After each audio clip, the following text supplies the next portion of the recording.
A história é legal, a premissa é legal, mas não cabe num roteiro ele ser dessa maneira. Aí também é outra coisa, que quando o roteirista vai escrever, um roteirista ciente, ele tem que pensar nos custos.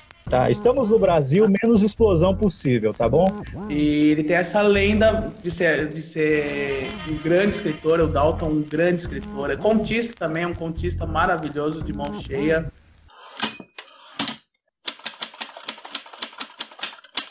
Por que escrever? Essa pergunta perdurou por muito tempo nos escombros da minha mente, até que finalmente entendi. Escrever é uma missão. Missão de motivar, de questionar e, sim, de entreter. Dependendo do formato, pode levar anos produzindo uma obra, sem expectativas de ganhos ou condições de trabalho. O incrível Cristóvão Teza questiona em seu livro de ensaio, Literatura à Margem, a seguinte questão: um escritor não é procurado em rodapés de jornais. Ninguém o chama para exercer o seu ofício. Embora você não leia por aí, procura-se um escritor, aqui estamos. Os questionadores, os inconformados que através das palavras tentam mudar o mundo de alguma maneira e buscam deixar suas pegadas sobre a terra. Se um dia pensar em seguir essa carreira tão difícil e, ao mesmo tempo, tão glamourizada, saiba que poderá viver momentos de extrema solidão com a folha em branco. Mas, por outro lado, terá o poder de ser outra pessoa através das várias personalidades dos seus personagens. E, o principal, será capaz de emocionar outro ser humano e talvez até mudar seu modo de ver o mundo. Agora, se mesmo sabendo de todos os prós e contras, você decidiu seguir esse lindo percurso e se denominar escritor, seja bem-vindo. E um alerta, nunca se esqueça do porquê escreve. Essa é a chave para continuar o ofício sem se perder na estrada da frustração. Evite o emprego da culpa. Não entre no ciclo vicioso de procurar desculpas pelo seu não sucesso imediato como autor. Não ouse ficar repetindo que a culpa é do mercado, do preço do livro, do percentual de ganhos de direitos autorais, da falta de leitores. Afinal, ninguém nos chamou para a festa. Chutamos a porta e entramos sem ser convidados. Faça o seu melhor sempre escrevendo sua verdade e construa sua base de leitores. Eles são peças fundamentais para sua carreira florescer nesse deserto literário árido e pungente. Olá, me chamo Raik Tavares, sou escritor, roteirista e comunicador. Tô falando aqui de Minas Gerais. E atrasadinho, bem atrasadinho, mas feliz dia do escritor. Esse texto que você acabou de ouvir é um texto que eu escrevi no dia 25, postei nas minhas redes sociais e fala um pouquinho dessa nossa vida, né? Nossa vida, nossa escolha de vida, que é um ofício tão bonito, mas tão difícil ao mesmo tempo e tão dolorido, como vários outros ofícios. Não é fácil, até por causa do mercado, como as coisas são no Brasil, mas não é impossível.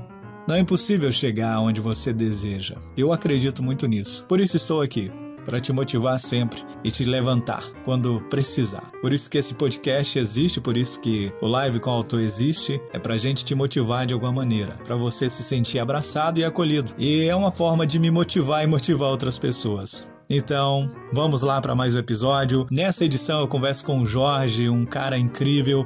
A gente bateu um papo muito legal sobre literatura e cinema. Ele falou sobre o seu livro de conto, né, sobre a sua produção. Acabamos falando um pouquinho de roteiro de cinema, como entrou um pouco na nossa conversa. Para os meus recadinhos de hoje, tem o Apoia-se no site do Apoia-se. É só você procurar lá, Apoia-se, Live com o Autor, escolher aí, né, a sua opção de apoiar esse projeto. Vai ser muito bem-vindo aí o seu apoio. Vou ficar muito feliz com a sua contribuição para esse projeto continuar aqui te motivando. Eu tenho uma outra cosita para te dizer. A minha novela é Um Ser Só. Ela tá com capa nova, tá muito bonita a capa. Essa foi uma das capas que eu mais gostei de fazer. Você pode conhecer através do feed desse episódio, né? Tá lá na Amazon.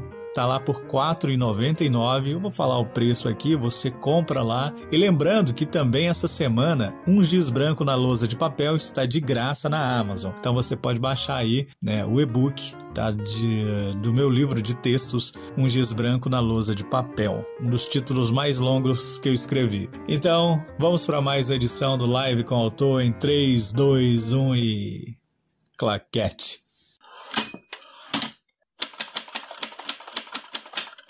Meu nome é Jorge Alange Figliolini, sou escritor, produtor cultural, editor e lancei 2 livros de contos. Eu me interessei muito pela escrita de contos. O primeiro foi em 2016, publicado pelo selo Demônio Negro, chamado Somos Mais Limpos pela Manhã. E o segundo foi agora no ano passado, antes do fim do mundo, né? Antes de a gente entrar em quarentena, que foi o Somente nos Cinemas, que é um pouco do amor que eu tenho por cinema e por literatura, que até o tema que a gente trocou uma ideia antes da live, qual que seria esse tema. Eu juntei os dois amores, né? Literatura e cinema, e desenvolvi esse livro de contos. Tá sendo meu xodó, tô adorando o retorno, o pessoal que tá lendo e também o caminho que ele tá seguindo aí, desde setembro, quando eu lancei na Balada Literária, que é um evento que acontece aqui em São Paulo. E desde então, tá tendo um retorno bem bacana. Eu tô também feliz por esse retorno. É tão legal, né, quando você recebe esse retorno dos seus leitores, das pessoas que vão descobrindo o seu trabalho, e vai gostando, né, e vai divulgando, vai mostrando para outras pessoas, te manda mensagem. É tão bacana essa proximidade que hoje o escritor tem do seu leitor, né, além, né, do espaço cultural, de eventos, esse espaço que a internet proporciona, do cara acabar de ler o seu livro, poder mandar mensagem para você: Jorge, cara, você destruiu meu coração, você acabou com a minha vida, Jorge. Não, eu fico abismado, porque eu recebo retornos assim, que falando, esse conto me fez chorar. Eu falo, caramba, olha o que eu escrevi, fez a pessoa chorar. Até tá aí o César Arruda, ontem ele publicou mais de 1 hora de análise sobre o meu livro. Eu falei, meu Deus, o cara fez um longa-metragem em relação a impressões do meu livro. Eu fiquei fascinado, admirado, incrível. É aquela coisa do leitor e da leitora não perder, mas ter um tempo para ler o que você escreveu. É uma coisa maravilhosa. E depois as impressões que essas pessoas têm, o leitor e a leitora têm em relação ao que você escreveu, é uma coisa, um retorno. Esse é o retorno que eu acho incrível, fascinante em relação a colocar o livro no mundo, sabe, Raik? Me deixou maravilhado, assim, com esses retornos. E o César, um beijo, César, brigadão, viu? Conta para mim, como é que foi esse processo de você começar a escrever o conto? Porque muitas pessoas acham que o conto ele é uma coisa muito simples, e ele não é tão simples de se escrever. Você precisa lapidar muito. O conto ele precisa ser ágil, ele precisa ser uma coisa que já chega chegando. Não é aquela prosa que você pode dar detalhes profundos. Então, como é que você chegou nessa conclusão de eu vou lançar primeiro o conto, em vez de ser uma prosa extensa? Primeiro que eu sou uma pessoa ansiosa, eu não consigo conviver com o meu personagem há muito tempo. Eu quero já desfazer desse personagem, já quero desfazer dessa história e entrar em outra. Eu brinco que eu sou bem ansioso em relação a isso, né? O conto é como o Cortázar sempre falou, que o conto você vence por nocaute, e o romance é por pontos, né? E também tem a questão da fotografia, que a fotografia você tem aquela imagem, e com o conto você desenvolve aquela imagem. Você não sabe o que está do lado e nem o que vem depois. Então você pode começar no meio de uma confusão e começar a construir várias narrativas, vários tempos, várias formas. Então você pega o personagem, pode levar ele para o mais absurdo da consciência, do fluxo de consciência, ou também daquele dia, como você quer lapidar. Então, para mim, o conto é meio que um desafio, porque você precisa também, pelo menos, eu sou bem conciso em relação a algumas narrativas. Então, o que eu posso colocar em uma frase, eu coloco. Eu não faço um parágrafo para colocar. Então, esse é meu trabalho de lapidar. Essa construção da narrativa faça com que tenha uma interpretação maior com pouco espaço de tempo e pouco espaço de leitura. Então, para mim, esse é o desafio. E o conto, cara, para mim foi o que eu tive um dos primeiros prazeres em ler, foram os contos, desde a Clarice, desde o Rubem Fonseca, que faleceu recentemente, passando por estrangeiros também. O Salinger tem uns livros de contos maravilhosos. Desde também do João de Mello, que é um escritor angolano, ele faz uns contos maravilhosos também. Então eu falei, e do Cortázar também, que eu tinha citado, o Cortázar também é outro contista de mão cheia. Então eu vou pegando desde o começo como essas pessoas construíram em poucas páginas uma história que abre várias interpretações e é mais um desafio. E também, junto com isso, essa minha preguiça literária de escrever um livro muito grande, assim, sabe? Então eu já quero terminar logo, às vezes, então é o que me fez gostar mais dos contos. Só uma coisa que você tinha falado sobre a questão da internet, desculpa só desviar um rapidinho, é interessante também com a questão do advento da internet, dessas lives, também desse contato com o escritor, é também a questão da venda dos livros, que vai além das livrarias, além do portal. Então você tem esse contato direto com o escritor também, que está vendendo o seu livro. Eu conheço muita gente que está vendendo o seu livro. Então é mais um contato mais próximo com o leitor e escritor, o leitor e a escritora. Então eu acho relevante pra caramba essa sensação. Eu mesmo vendia meus livros. Eu dei uma parada porque eu não consigo ir até o correio. Tô com um puta medo assim de sair à rua, sabe, nesse momento. Então, acho relevante isso também, desse contato direto com o autor e o leitor. Eu acho fundamental e prazeroso. Isso vem muito do cenário independente, né, que deu esse boom, né, graças a esse movimento da internet. Você vê várias pequenas editoras, autores, né, ganhando prêmio, como em 2018 a gente teve lá o nosso querido Maílson, né, que ganhou o prêmio Jabuti, ganhou o prêmio literário, um dos maiores prêmios literários do Brasil, com um livro feito, vamos dizer, de forma caseira, né? Assim, bem cru mesmo, mas com a verdade incrível, cara. E vendo pessoas vendendo o seu livro, ganhando prêmios, partindo até de pequenas editoras, né? Ou de não editoras, isso fortalece muita gente, né? De sair e falar e dar a cara a tapa, não, esse aqui é o meu livro, eu sou o autor tal, e também se assumir. Eu falo muito aqui sobre a questão de você se assumir como escritor, né? De você dar a cara a tapa e falar, não, cara, eu sou escritor, vender o meu livro não tem problema, ganhar os meus royalties não tem problema, ganhar os meus direitos autorais não tem problema, é bonito, é honesto, entendeu? É o meu trabalho, é uma arte que eu tô vendendo, eu mesmo, se eu pudesse não vender, eu não vendia, mas para sobreviver, a gente precisa vender a arte. Vamos aqui abrir para uma pergunta e depois eu volto aqui, né, para as perguntas que eu tenho. O que vocês recomendam para quem quer começar a escrever e possivelmente lançar um livro? Tenho esse sonho, mas não sei por onde começar. Pô, eu recomendo, assim, tem muitas oficinas bacanas, oficinas literárias legais que vem acontecendo ultimamente. Essa troca com outros escritores, pega uma ideia também, sempre é bom pegar uma ideia, a gente está sempre com ideias em desenvolvimento, então pega essa ideia, joga no papel, começa a desenvolvê-la. Eu brinco assim que eu não consigo ter bloqueio, sabe?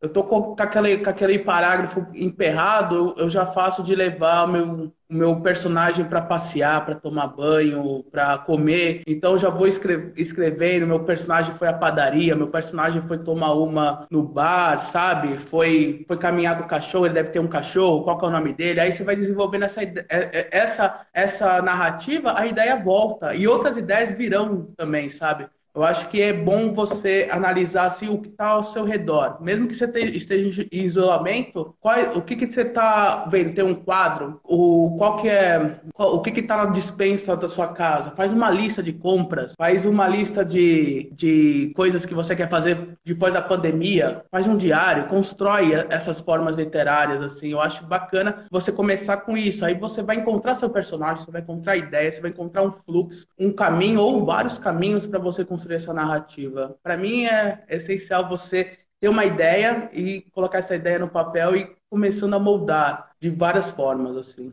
Escrever é solitário até, mas a literatura também é solidária. Então você tendo essa troca com o oficineiro, com o autor, em relação a como você escrever e desenvolver, é muito boa. Tem a oficina da Cidinha da Silva, do Marcelino Freire, Paulo Scott, tem do Nelson de Oliveira. Então tem várias oficinas bacanas. Da Andréa Del Fuego, é maravilhosa a oficina dela. Então, são pessoas bem bacanas que você pode desenvolver uma escrita, ou eles podem te ajudar em relação à escrita. Eu sou, viu, em relação à escrita, eu sou de sentar e ver o que vai acontecer. Eu sempre vou a partir da ideia, como eu falei, e a partir da primeira frase. Eu adoro escrever uma primeira frase, assim, que já deixa impactado, assim, sabe? Então, eu vou da primeira frase e de uma ideia. Eu coloco uma frase e começo a desenvolver. Nesses dois livros, eu muito me isolei, bom, pode até ser irônico, para escrevê-lo. Eu fiquei fora de São Paulo para escrever, fiquei meio isolado de internet, tudo para escrever. Então, eu sento um mês e falo, vou trabalhar no livro. Aí eu escrevo numa sentada só, assim, um mês. Pego um mês para ler, para escrever e escrevo.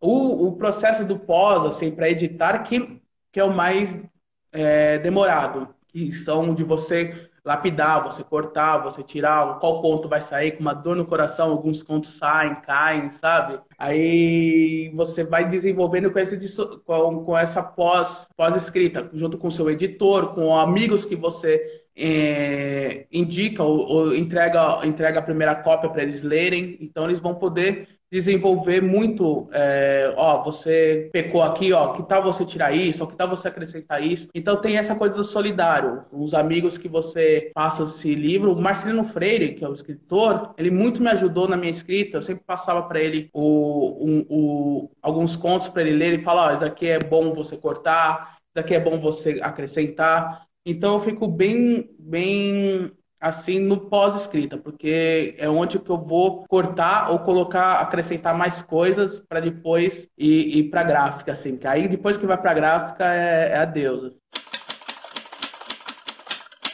Você escreveu 14 contos, né, nesse seu último livro, que foi o finalista do Prêmio Jabuti, e esses contos, eles são entrelaçados ou eles são soltos dentro do livro? Eles são separados, assim, eles têm, não são entrelaçados, mas eles têm, direto ou indiretamente, relação com o cinema.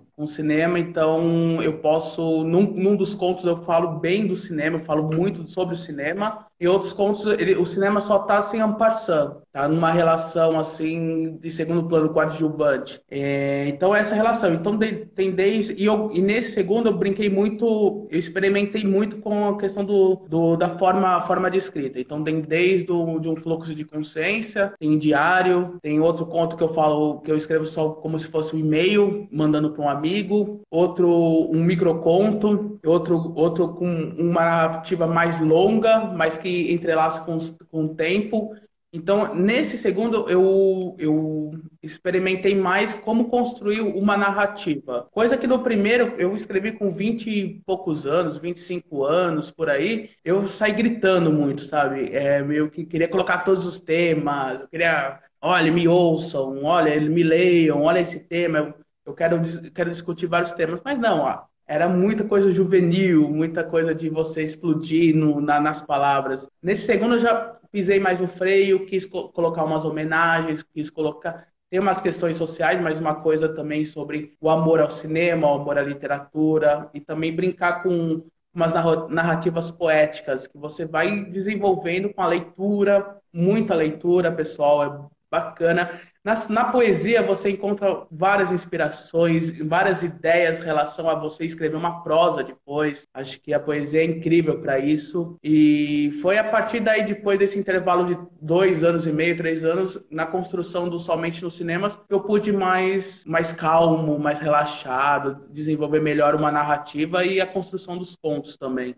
Ótimo, igual você falou, você cita vários nomes, né, dentro do seu texto no livro, de personalidades, isso é bem interessante, né, e com essa questão dessa história do e-mail, né, é diferente, né, você escrever um conto onde o cara tá simplesmente ali escrevendo um e-mail, aí depois o leitor percebe que é um e-mail, isso é legal, né, isso dá um tchan diferente, e você tem essa possibilidade no conto, né, dificilmente você vai conseguir fazer isso num romance, numa prosa grande, né? Porque essa prosa ela pede outras camadas, ela pede mais coisas. A facilidade do conto é isso, né?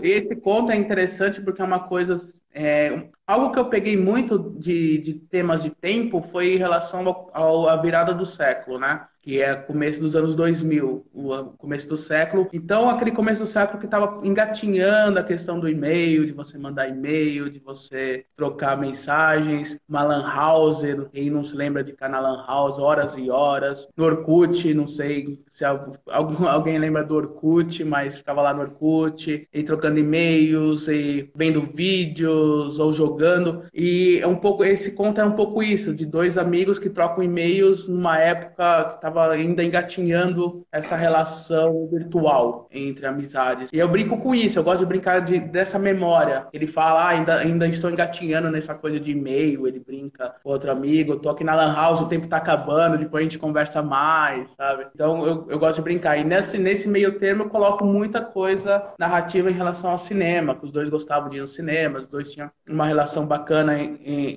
o cinema, como coadjuvante nesse conto, tem na amizade dos dois. Então é isso, mais ou menos, esse conto.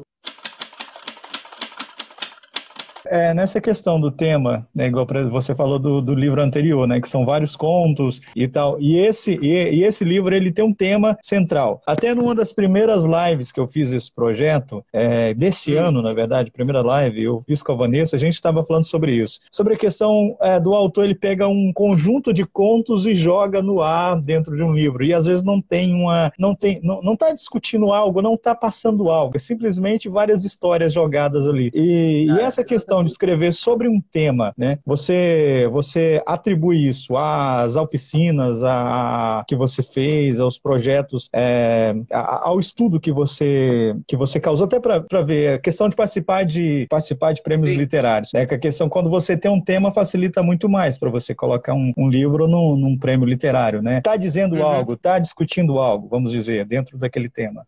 É bom, é um belo ponto, por causa que, somente nos cinemas, eu escrevi meu primeiro conto em 2017, assim, e foi o Bianca Movies. É um conto, que é o terceiro conto do livro, e eu apresentei para o Marcelino Freire, o escritor que também faz da oficinas aqui em São Paulo e no Brasil. Eu falei, dá uma olhada, vê o que você acha, né? Isso eu tinha acabado de lançar o Somos Mais Limpos em 2016, mas eu tinha feito esse conto, que é sobre uma garota cinéfila, ela adora filmes e ela se apaixona por um rapaz que não entende nada de cinema e ela vai mostrando as coisas, vai mostrando as referências, cinema, ou o caminho que leva ele a ter uma certa paixão por cinema. Aí eu mostrei pro Marcelino, aí o Marcelino logo em seguida falou, cara, tá aqui um estilo bacana pra você começar a fazer. Falei, como assim?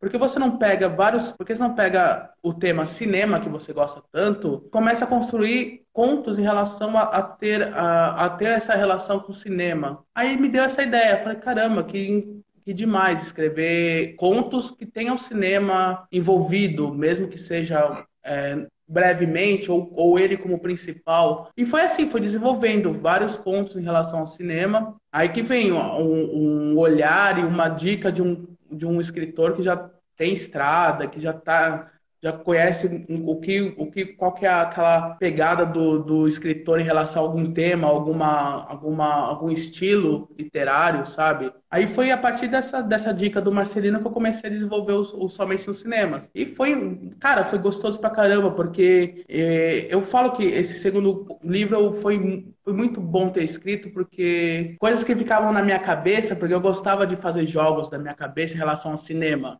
Eu ficava me perguntando, fazendo brincadeiras em relação à minha cabeça, quiz na minha cabeça. Falei, cara, eu vou passar pro papel e vai ficar mais divertido ainda. Falar sobre cinema, discutir sobre cinema, mas de forma de contos, que tenham um subtrama, uma trama por trás, sabe? Eu adorei escrever, foi maravilhoso escrever Somente nos Cinemas, então foi também muito pela ajuda do Marcelino de ter dado essa dica, de desenvolvê-lo durante anos. Posso perguntar também? Pode sim, pode sim. É uma conversa também, tá? Uhum. Não, que bom. Que é uma questão que eu queria muito saber, que tem um conto que eu falo muito sobre isso, mas eu tenho conhecimento quase zero. Sobre roteiro, cara. Eu acho roteiro, uma coisa fenomenal, assim, escrever roteiro, Uhum. assim, deve ser coisa... Porque você pega todos os detalhes, coloca, tem Sim, uma coisa sim, sim, sim. técnica. Sim, Queria saber um pouco mais sobre o roteiro, assim, o que roteiro ele é tipo... uma coisa bem crua, né? Tipo assim, igual, por exemplo, no roteiro você não vai colocar sentimentos, né? Você sempre está Exato. no presente, né? E você tem que sempre, a sua escrita, ela tem que ser uma escrita visual, né? E o que manda um roteiro ficar fenomenal não é só as descrições, é como o personagem está agindo. O personagem está levando a história o tempo inteiro. O roteiro ele é levado por um personagem. Então, assim, você, igual, recentemente eu tive uma conversa com um amigo e ele me contou uma história. Esse amigo está até aqui na live. Ele me contou uma história e eu falei, cara, e tem histórias que eu defino que dá um roteiro de um livro, né, um romance, né, ou um roteiro, é que eu escrevo os meus livros em forma de roteiro, né, antes e tal, com escaleta e tudo mais. Aí eu falei, cara, não tem como. Isso aqui dá um filme de drama com suspense, que é o que eu gosto de escrever. E aí a gente Sim. começou a conversar, eu coloquei no celular para gravar, falei, repita a história, por favor. E é uma história real. E aí ele foi falando, o que você acha da personagem? Ela ter um envolvimento, o pai da personagem ser assim? E ali naquela conversa, eu já estava pensando em todo o esboço, né, de como eu ia, e eu via a personagem no primeiro take, que seria no apartamento, ela junto com um mestre de obras, entendeu? E ali ia acontecer algo que já ia dar o gancho inicial da história, que ia ter todo o desenvolvimento da história. A partir da nossa conversa, uma coisa bem visual na minha própria mente. Então, na hora de escrever, eu já ia sentar, porque você tem que planejar o argumento, a sinopse, né? Você tem que fazer um planejamento dos personagens bem definidos mesmo, para você entender o funcionamento da sua história. Então, assim, a diferença do roteiro para a literatura é que o roteiro ele tira tudo que há de romântico, né? Você precisa de um planejamento inicial, sabe, excepcional. Porque se você não conhecer profundamente o que o seu personagem quer, o seu roteiro está fracassado. E tem uma regra muito essencial que é o long line. Se você conseguir resumir a sua história em 2 linhas, seu roteiro está fechado. Então aí começa por aí. Faz o long line, começa a sinopse e manda ver. Aí começa a buscar as informações, pesquisa, e o roteiro ele segue um padrão, né, americano. Ele tem um padrão americano para você seguir. Então, já Sim. formal. Então tem programas que facilitam a sua vida, em vez de você ficar lá no Word. Recentemente eu vi uma história da moça que escreveu, a Carolina alguma coisa, não me lembro sobre o nome dela. Ela escreveu Os Dois Filhos de Francisco. Ela Ah, escreveu o roteiro daquele filme, que teve mais de 2 milhões de, de, de pessoas bilheteria. assistindo, de bilheteria, né? Teve mais de 2 milhões de bilheteria. Foi um dos filmes mais vistos no Brasil. Ela escreveu Foi ele, o marco, o né? roteiro, sem usar um programa, cara. Entendeu? Numa entrevista que eu tava vendo, eu falei, porra, cara. Porque também isso foi em 2000 e lá vai cacetados. Ela tava começando a produtora dela. E outra coisa, ela não sabia fazer, ela não sabia aquela coisa, que ela não tinha estudado roteiro com profundidade. Ela Aham. tava começando. Tipo, o roteiro aqui no Brasil hoje, os caras já estão já pegando pesado. Você vê grandes produções brasileiras. Recentemente, eu estou amando a produção de filme brasileiro, tanto de suspense, drama, terror, tem muita gente fazendo coisa legal. Para recomendar, até aproveitando aqui, depois ouve, cara, o podcast daquela produtora de filmes, a Vitrine? H2. Não, eu acho H, Do Fernando Meirelles, isso, H2, né? isso. Eles têm um podcast muito legal, né? Então tem uma série Uhum. lá sobre pandemia, aí você vai entender, assim, muita coisa. Recentemente eu estava vendo... Ah, sim. Pode falar. O Robson falou, a Codson eu conheço, a Carolina Codson é muito boa mesmo. Sim, sim, sim. Então, assim, para resumir é isso, entendeu? Tem muita coisa. O roteiro você precisa estudar muito para entender. Tem vários Sim. cursinhos hoje na internet. Você não precisa fazer uma faculdade de cinema para ser um Ah, roteirista. Nem para ser um diretor você precisa. Aqui, ó. O2 a filmes que dois. chamam. O2 É, filmes. a Perdão, dois, a gente, é dois. O2 filmes. Acompanha depois o podcast deles lá, tem muita informação legal, tá? Bacana. Aliás, o podcast tem muitos podcasts de cinema muito bons também Sim, sim, sim, que sim. eu acompanho. Tem o Cinema na Varanda, que é muito bom, o Cinemático. Sim. Tem um Plano Geral, que é com a Flávia Guerra, uma crítica. Ela é uma crítica de cinema muito boa, Uhum. sabe? E sobre roteiro, cara, eu acho fascinante, porque eu pego alguns que estão liberados, eu fico lendo, eu adoro Sim. diálogo, assim, diálogos de cinema transforma cada vez mais também as ideias para você desenvolver um diálogo no seu livro, no Sim, seu sim, sim. conto, no seu romance. E isso também pega muito da questão que eu adoro ler também é peça teatral. Adoro. Harold Pinter, Arthur Miller, o Trace Letts, que fez o Killer Joe, que eu acho foda aquela peça teatral. Então acho que o teatro também pega muito nessa coisa técnica e brilhante. Desde do Plínio Marcos também fazia maravilhosamente. A Carolina Maria de Jesus também escreveu peças teatrais. Eu acho incrível também o teatro, como desenvolver também uma trama, um cenário também e também os diálogos, porque diálogo de teatro e de roteiro são incríveis os diálogos. A questão, igual, por exemplo, diálogo, né? Para falar de diálogo aqui rapidinho, que é o que leva, né, esses textos, né? O diálogo, cara, você observar pessoas na rua, né? Então, por exemplo, se você observar como as pessoas estão falando, eu mesmo, eu ando para todo lugar que eu vou, eu tô com o meu caderninho, né, o sketchbook, o caderno de rascunho, né? Eu tô com o meu celular, eu tô gravando, né? Se a pessoa fala algo, né? Fala, poxa, cara, isso dá uma fala interessante. Eu estava recentemente mesmo, o Michael, que está aqui, que está assistindo a nossa live, ele tem um café com bistrô, livraria também, aqui em Paracatu, cidade onde eu moro, em Minas Gerais, né? Bacana. E aí, estava conversando com o irmão dele fez uma piadinha, e eu falei, cara, que piada maravilhosa, me dá aqui, fala de novo, deixa eu gravar no celular. Aí no meu celular, eu tenho um grupo que chama Storytelling, né? Onde que eu coloco as coisas que eu vou escrevendo e tal. Eu joguei lá no grupo, né? Tá aqui guardada a piadinha, eu vou usar ela depois, né? Alguma coisa que eu vou escrever ali, eu vou usar ela. Então, assim, para a gente criar, a gente precisa estar o tempo todo anotando, observando. O escritor, eu digo que quando eu chego num lugar, eu observo as pessoas de uma forma que poucas pessoas observam. Eu, por exemplo, enquanto você falava, eu estava analisando o seu cenário, sabe? Mas eu não estava tentando deixar você perceber que eu estava analisando o seu cenário. Porque o seu cenário, ele vai fazer diferença depois, na hora que eu for escrever, se eu for fazer uma descrição de algum lugar, né? Então, assim, quanto mais lugares você vê e olha sempre com aquele olhar observador, né? Você vai ter uma descrição melhor, você vai poder desenvolver melhor as suas histórias, seja ela dentro do roteiro, da prosa, né, literária. Exato. Então, assim, Exato. o escritor precisa ser observador, ele precisa contar o que está ao seu redor, olhar, né, e ter um olhar bem clínico mesmo, sabe, severo. Tem um cara, um autor, que eles chamam ele de Vampiro de Curitiba. Qual o nome dele? Dalton Trevisan. Esse cara... Dalton Trevisan. Ninguém conhece o filho da mãe do cara, a grande maioria das pessoas não conhece, não sabe quem é o cara. Ele é um escritor observador, cara. Ele está o tempo inteiro nos lugares, entendeu?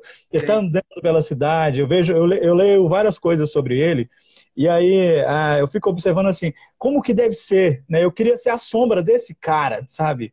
Ver o que ele está vendo, sem ele saber que eu estou ali, entende? Porque ele está o tempo inteiro e ele é invisível, né, para a grande maioria das pessoas. Igual vi várias matérias sobre ele, que poucas pessoas sabiam que lá em Curitiba, numa esquina, tinha um escritor best-seller conhecido mundialmente, entende, cara? Eu fui até essa esquina. Você foi até essa esquina? Achou ele? Eu fiquei algumas horas esperando, saia Dalton, saia, eu quero te ver, sabe? Porque ele tem esse símbolo mesmo, uma lenda, porque ele tem mais de 90 anos. E ele tem essa lenda de ser um grande escritor, o Dalton, um grande escritor. É contista também, é um contista maravilhoso, de mão cheia. E é o que você falou mesmo, de observar. E a questão de observar ao seu redor, é como eu tinha falado, de você não só ver o que está na parede ou o que tá na sala, mas qual o pano que está sendo usado, ou o que tem na sua despensa. Eu falo da lista, faça uma lista de compras.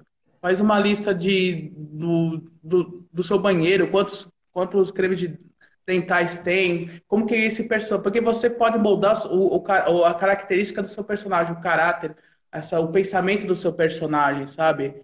E eu acho isso muito bom em observar. Tem até uma coisa interessante, que tem um dos contos meus que chama Fuligens, que está no Somente nos Cinemas, que ele começa falando que o narrador fala que bom, seria legal se todos os ricos morressem, né? Alguma coisa assim. Aí ele fala do helicóptero, eles ficam andando de helicóptero enquanto aqui a gente está no chão. E foi uma frase, e foi um relato de um morador de rua. Quando eu estava indo pro mercado, ele me trombou falando, a gente estava vendo assim um helicóptero passando juntos. Ele falou, essas merdas deviam cair, todo rico devia morrer. Eu falei, pronto, tava aí o começo de um conto, sabe? Aí eu já pego, coloco também no WhatsApp, maravilhoso. Você cria um grupo só para você coloca todas as ideias lá no WhatsApp, como ficar um bloco de notas para você. E você vai, fica com aquela frase, com aquele depoimento, aquele relato, fica na sua cabeça, fica lá guardado, e você vai moldando, vai brincando com ele até sair um conto. Eu acho isso fascinante, dessa observação que o escritor e a escritora têm. Não é, e também. Maravilhoso. Pode concluir. Não, e a forma, só concluindo, e a forma você vai criar na hora ou depois. Se vai ser em primeira pessoa, vai ser em segunda pessoa, se vai ser em forma de diário, ou se vai ser curto ou longo. Então você vai criando depois. O importante é a ideia, sempre a ideia fixar na sua cabeça e você Sim. desenvolvê-la. Mas Sim, isso aí, desculpa. sim. Eu tenho um amigo, o Daniel Barros, que eu quero frisar novamente. Daniel, eu te odeio pelo final do Mar de Pedras, tá? Aqui, só para frisar novamente. Ele sabe disso e eu quero que todo mundo saiba disso. Eu até já falei com o Daniel que assim que eu ajeitar a vida, eu vou escrever um roteiro desse livro, sabe? Eu já falei com ele que eu quero escrever um roteiro, adaptar esse livro dele, O Mar de Pedras, né? E de algum jeito, um dia sai um filme do Mar de Pedras ou alguma coisa. Com um final diferente, Daniel, tá bom? Brincadeira, não. A gente vai. Eu prezo pela obra, sabe? Até pela essa questão de adaptação, né? Quando o autor escreve... Adaptação você pode até mudar. Adaptação você tem essa questão de mudar, você pode mudar, mas fica a seu critério. Fica ao critério do roteirista. Mas eu acho tão legal quando o roteirista. Tipo assim, quando a história também tem uma coisa. Muitas vezes, numa adaptação de um livro para um roteiro, já fala-se, né? Adaptação, né? Então não quer dizer que vai ser 100% seguindo ali. Mas, dependendo do escritor, o livro vai ficar bem fiel porque também depende muito do escritor, como que vai ser abordado também na tela, de qual forma vai ser, porque às vezes tem assim, no filme ele é contado, no livro ele é contado no ponto de vista de uma pessoa, né? De uma pessoa, só narrado no ponto de vista de uma pessoa. Aí o roteirista decide na hora de criar o roteiro, escrever, não, eu vou colocar num ponto de vista não em primeira pessoa, né?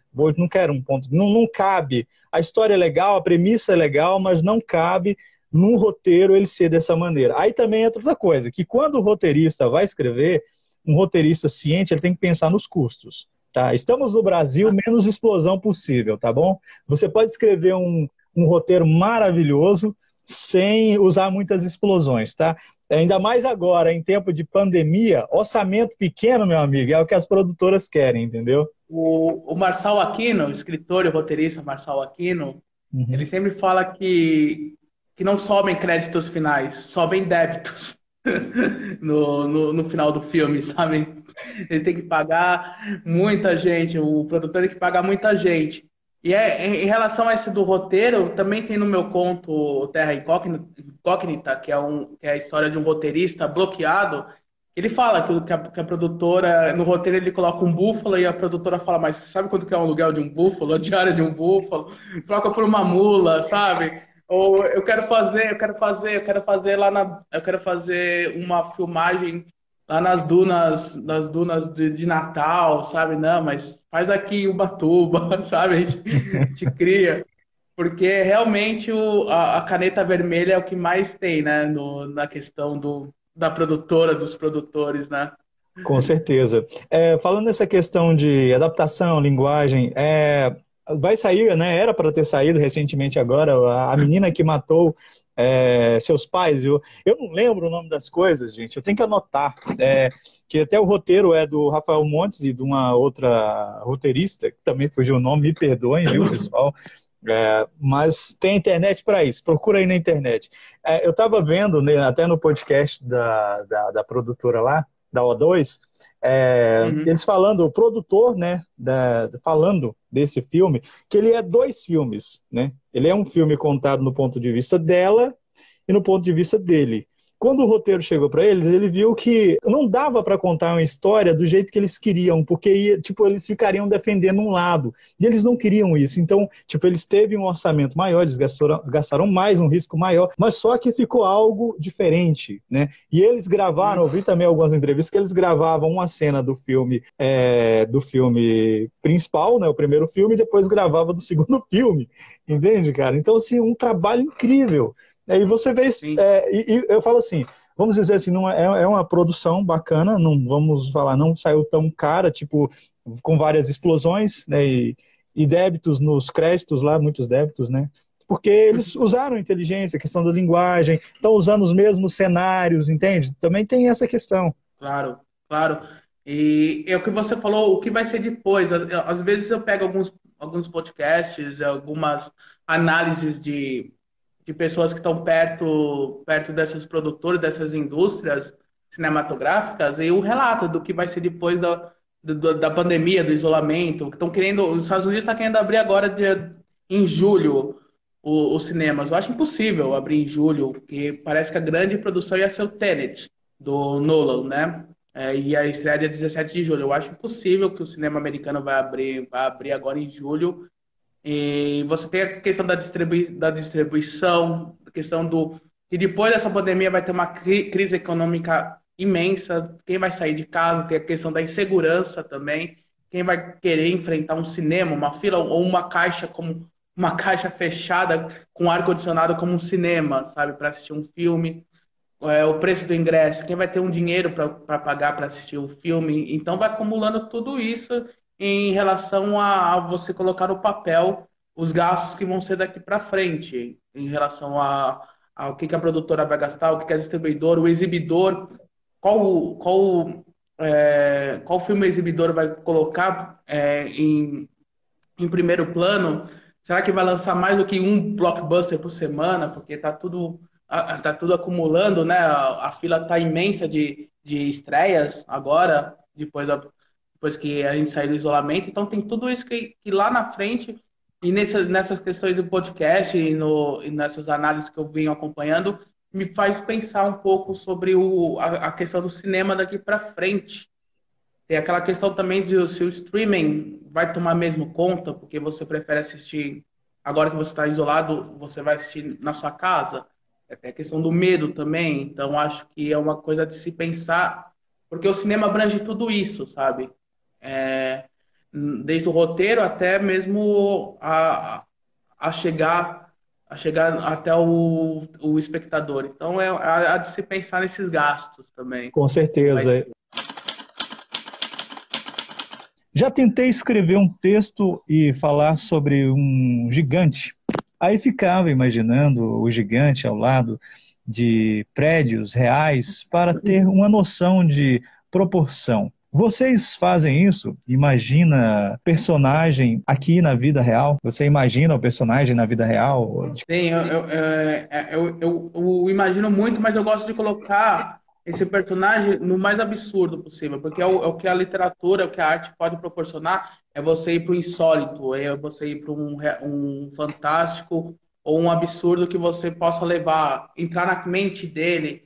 Eu gosto de colocar essas coisas reais, vamos dizer assim, ficcioná-las, mas também desenvolvê-las num sentido bem absurdo para tocar na reflexão desse leitor e dessa leitora. Tanto que a literatura está bem assim, pau a pau com a realidade, porque tem tanta coisa que está acontecendo que você fala, nossa, se eu escrevesse isso, não iam falar, qual é, você tá exagerando. Mas é isso, o exagero que a literatura possa proporcionar me faz refletir aquela realidade em que eu presenciei, sabe? Tem uma coisa assim que eu estava até pensando, Eu sou de São Carlos. E de São Carlos, que é a terra de vários o Golias, lembra do Golias da Praça é Nossa? Tem várias coisas marcantes lá em São Carlos. E é a terra da Sarah Winter, sabe a Sarah Winter, que atualmente que ela tá dos 300 do Bolsonaro, sabe? É uma A gente ultra-direita, pode chamar dos 20? dos 20, né? Eles falam 300. É. E, e eu pensei assim, numa realidade fantástica, assim, de narrar alguma coisa em relação a ela e os 300, aí um traía o outro, aí se matava. Então é essa coisa de absurdo, meio que envolve um pouco de Kill Bill, quando a noiva tava brigando com os 88 loucos lá, com a gangue da Lucille. Então, um pouco de carnificina. Então, você envolve isso na sua ficção. Você traz a realidade, mas você pode brincar com ela, de trazer ela para o exagero, para o absurdo, ou transformá-la ela num insólito. Então, eu gosto de fazer isso, pegar essa realidade e transformá-la num ato literário e possa refleti-la depois. Ótimo, eu já ia aqui, para a gente finalizar, ia pedir recomendação aqui de você, né? Como sempre no final, eu peço pro pessoal recomendar um filme, um livro, uma Sim. série, né? Um site, pode ser brincadeira, eu ia falar bobagem, não vou falar, vou falar um site Fala aí. adulto, ou qualquer coisa do tipo, entendeu? Algum lugar para comprar uma boa erva, zoeira, brincadeira. Tá? Eu sempre penso aqui para fazer alguma recomendação no final, uma coisa que eu acho interessante, Boa. é sobre escrita criativa, livros que ajudem a desenvolver o trabalho. Se você tiver algum para recomendar, recomende e aproveita Eu nesse tenho, momento. eu tenho alguns, até separei porque eu queria falar sobre, Sim, até sim. mesmo nessa questão que a gente está vivendo em Uhum, relação a vidas negras importam, com certeza, uhum. todo ano, a vida toda, sabe? E essa campanha toda que está acontecendo em relação ao George Floyd e também ao João Pedro, né? Aqui no Brasil. E só falando sobre como escrita, tem um livro do Cortázar que ele deu, que é uma transcrição de umas aulas que ele deu em Berkeley, que chama Aula de Literatura, do Julio Cortázar, que é essencial. Ele dá várias dicas sobre como você escrever um conto, um romance. Esse livro saiu pela Civilização Brasileira aqui no Brasil, é excelente. Mas eu queria mesmo indicar, são 4 livros rapidinhos de autoras negras que são incríveis, que eu li recentemente. Já li desde o ano passado, mas eu peguei algumas para ler no isolamento que eu adorei, e são incríveis e são necessárias. O primeiro é Um Corpo Negro, da Luby Prats. Ela foi finalista do Prêmio Jabuti ano passado também. É um livro de poemas que ela fala sobre a relação do corpo negro, né? Como já diz o título do livro. Como o corpo negro é tratado pela polícia, pelo branco, pela sociedade, né? Tem esse aqui que chama Eu, Empregada Doméstica, da Preta Rara. Ela fez um compilado de relatos de empregadas domésticas falando em questão dos patrões. Tem relatos aqui absurdos de como são os maus tratos em relação a essa profissão, a profissão da empregada doméstica. Até ela fala que até o subtítulo é A Senzala Moderna é o quartinho da empregada, uma coisa de escravidão até. Tem esse livro aqui, é uma edição um pouco antiga, uma segunda edição que saiu pela 34, que é As Mulheres de Tijuco-Papo, da Marilene Felinto, ganhou o prêmio Jabuti e é incrível. Então são essas 3 aqui que eu indico assim para leitura, então, que vale a pena muito. Ótimo, ótimo. Obrigado, cara. Valeu mesmo. Queria te agradecer aí, agradecer ao Obrigado aí. pessoal que ficou com a gente aqui desde do início. Temos aqui um minuto, faz aí o seu merchan. Antes, pessoal, essa live depois ela vira um podcast, tá bom? Valeu mesmo aí você por se Obrigado dispor. pelo convite, querido. Obrigado pelo convite, obrigado a todas e todos que assistiram. Obrigado mesmo de coração. E leiam e vamos levar a cultura aí no patamar maior aí. Um beijo a todas e todos também.